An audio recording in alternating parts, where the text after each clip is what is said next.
On connaît les tirages pour la Ligue des Champions, c'est bon, y compris pour nos clubs français, mais il faut bien s'avouer que ça n'a de tirage que le nom, puisque finalement il y a énormément de contraintes qui font que c'est pas du tout un tirage intégral.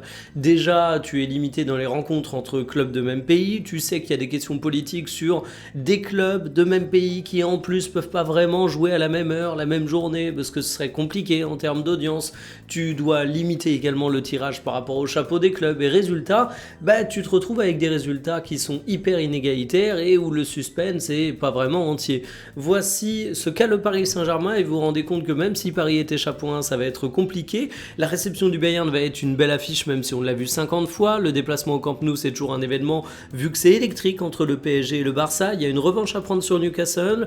Tottenham, ils auront probablement fini leur reconstruction cette fois. L'Atalanta ça a été un des gros européens l'année dernière mais ils ont perdu leur coach. Leverkusen c'est une grosse reconstruction. Bilbao, tu rencontreras Williams et l'ancien du Paris Saint-Germain, Yuri Berchic.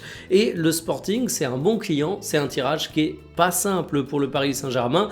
Alors normalement, Paris doit être une équipe à la hauteur de cette adversité, mais tu te dis, t'es pas bien loti en tant que gagnant de Ligue des Champions. Du côté de Marseille, on a ça, avec paradoxalement un tirage plus simple que le PSG, alors que t'étais dans un chapeau inférieur. Tu vas avoir de très belles affiches.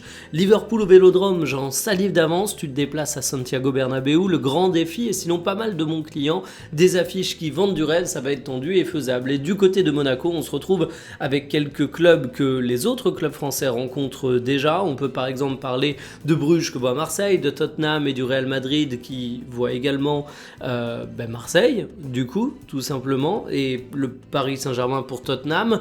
Alors, où se situe la Juve à l'échelle européenne? Ce sera intéressant de le voir parce que les gros dont écope Monaco, c'est City, le Real, Tottenham et la Juve. Je suis curieux de voir Galatasaray contre un de nos clubs français. Et finalement, on n'a pas le timing de ces matchs pour le moment. Et c'est un peu con parce que c'est ça qui permet également d'évaluer la difficulté du parcours. Donc on verra, mais suivant que tu te prennes le Real à la première ou à la dernière journée, évidemment, ça va changer pas mal de choses.